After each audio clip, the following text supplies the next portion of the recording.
Thanks for staying with us. We're still reviewing the papers. Punch? Yes, I have a story. The National Security and Civil Defense Corps Osun State Command Wednesday said they had commenced a probe into the circumstances surrounding the abduction of a 5-month-old baby on a farm in Agbeye town. The security agency said the child was laid under a tree while the mother picked up firewood nearby. By the time she returned to the spot where the child was laid to breastfeed, she could not find her baby.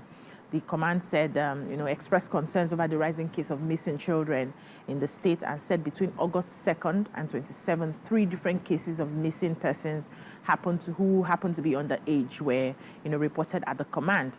So the Osun NSCDC boss, Dr. Michael, made a statement, and he said that even this particular baby that was just abducted, the parents are even deaf and dumb. And he says that he recalled that August 2 was reported at the Osun NSCDC command headquarters that a male child, that's another child now, aged 1 year and 3 months, was kidnapped in Osunjela community. And by the time they carried out discreet investigations, they found that a lady that was introduced to the family, as from a family friend, Sadiq, her name was Tawa, said she wanted to learn bag making from the woman. And by the time the first day she started work, she started playing with the baby and then escaped with the baby after sending the elder sister of that particular baby on an errand to go and buy something, and then she ran away. There was also another case, the same report, another report, 3-year-old child went missing at Ifesowapo Street, Owode, Shogbo, Osun State. And by the time they carried out investigations, they found that the child was last seen playing in the shop, and all of a sudden his whereabouts was not known until now. So there have been several cases of missing children in the state, and investigations are saying they need to find out what exactly is going on and get the perpetrators. Okay. So I have a major headline in the Punch, and I'll just take it from the spokesperson's angle of NEMA. So the National Emergency Agency spokesperson was asked what NEMA was doing with state government to tackle the menace of surging flood, because in the beginning of the story they had said the federal government was beginning to take what's the headline again? Evacuate.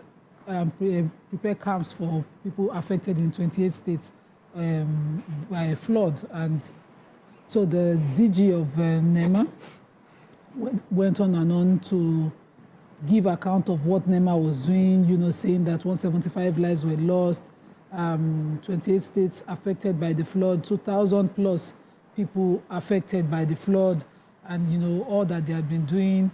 About 526,000 people displaced, 79,000 houses affected, 1,971 injuries, and over 106,000 hectares of farmland affected by the flood. But what exactly, where are the camps?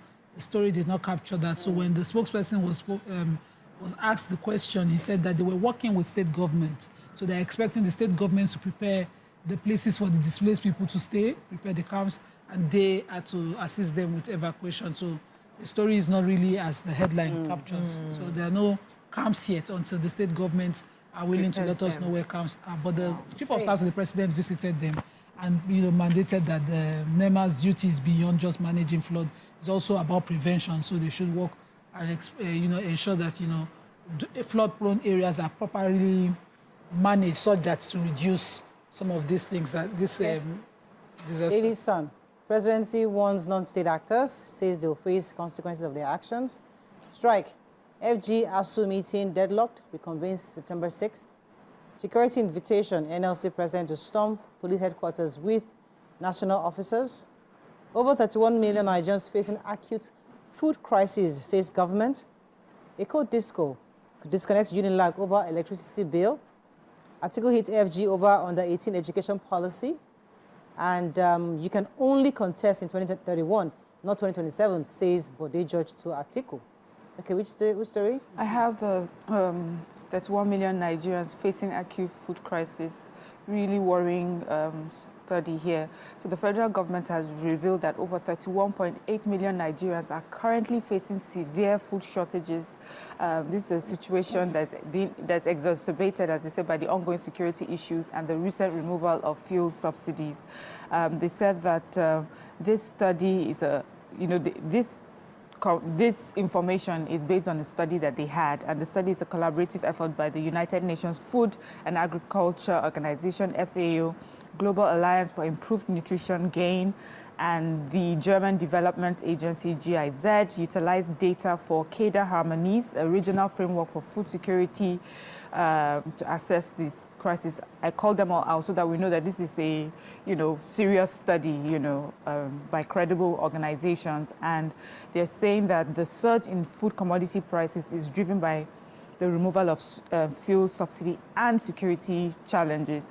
But as we also know, this is a topic of conversation that is quite widespread. The World Health Organization also on another platform altogether have also said that the floods that we're experiencing recently is also going to exacerbate the situation on ground. As we know, many of the states in the Northeast have are facing flood situations right now. So all this put together is causing serious food crisis in Nigeria. Yesterday at my training, this is something that also came up, environmental factors and how it's affecting, food and causing food crisis all across. Here in Lagos, we don't see it. There were people that came from Kwara and they were telling us how bad it is for people to feed or go to their farms. And if it's not flood, it's insecurity. If it's not, different things. So Nigerians are really going through it right now. Yeah. I have the Eko story.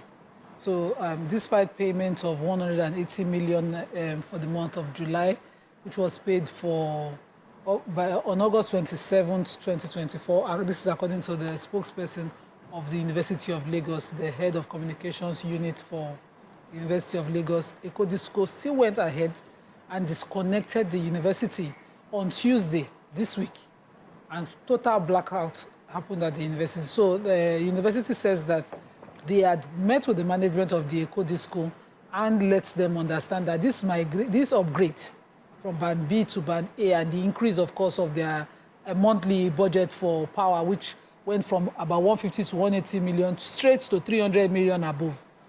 And that the bill for the July, the cent, which was 470 something, almost $500 million for just 1 month, was not captured in their present budget. And they needed to exhaust this year's budget, and when they go into next budget, make provision for this new level that they have given them.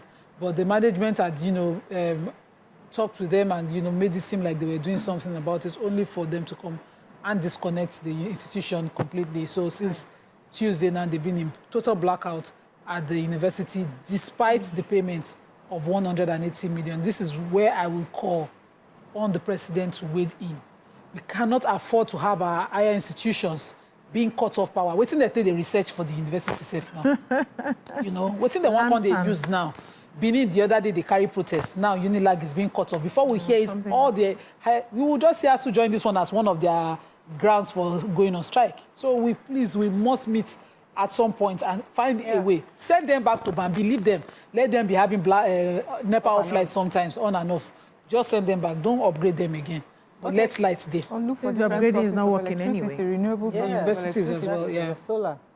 Okay, former Deputy National Chairman of the PDP, Chief Bode George, on Monday said the ex-Vice President Atiku Abubakar must wait till 2031 to become president.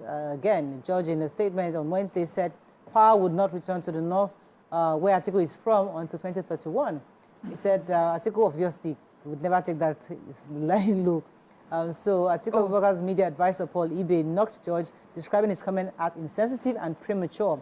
So we cannot afford to put the cart before the horse. At this point, Atiku Abubakar's preoccupation is not 2027 or 2031, but it's about today. The poverty, the state of the nation today is what Atiku is concerned about. But George, in his statement, argued that after the 8 years of President Muhammad Buhari in power, the South must also complete their own 8 years before power is sent back to the North. Okay, any other story in Sun? Let's move on now. I think we should move on, yeah. Vanguard, Wase, National Assembly wades into age controversy. South African billionaire John Rupert overtakes Dangote as Africa's richest man.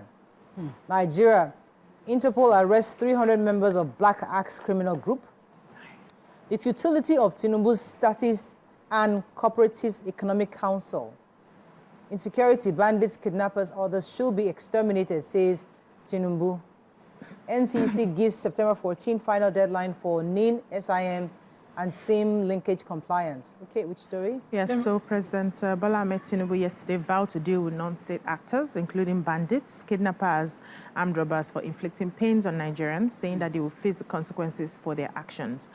President Tinubu said this at a two-day summit organized by Alliance for Yoruba Democratic Movement, AYDM, a coalition of 130 pan-Yoruba Ishekiri groups, which was held in Ikeja, Lagos. And he said that the role of some non-state actors in Nigeria political ecosystem has been both negative and positive. So he spoke through the Senior Special Assistant SSA on media matters, Mr. Tunde Rahman, and he went ahead to warn that the non-state actors who had subjected Nigerians to hardship, misery, among others, should be strongly condemned, adding that they do not represent us and they need to be exterminated. Then he went ahead to talk about the non-state actors who are in the positive light, saying that some people have complained to say that those Nigerians who are protecting, for instance, our oil pipelines are not supposed to be doing that. It's supposed to just be within the jurisdiction of the security agencies. But he's saying that everybody is working together to see how we can preserve ourselves, as long as those ones are, doing something that's positive. And also on the economy, he's telling us that the statistics is showing that the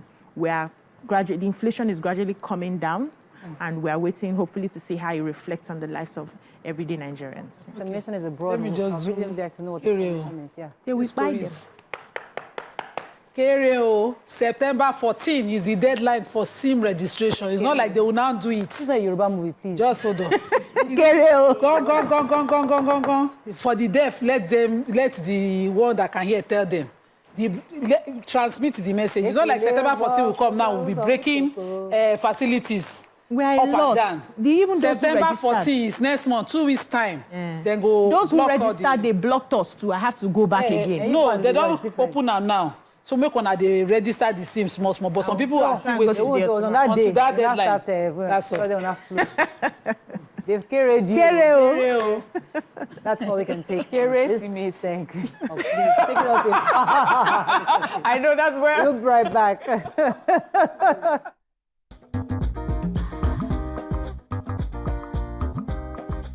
Stay tuned.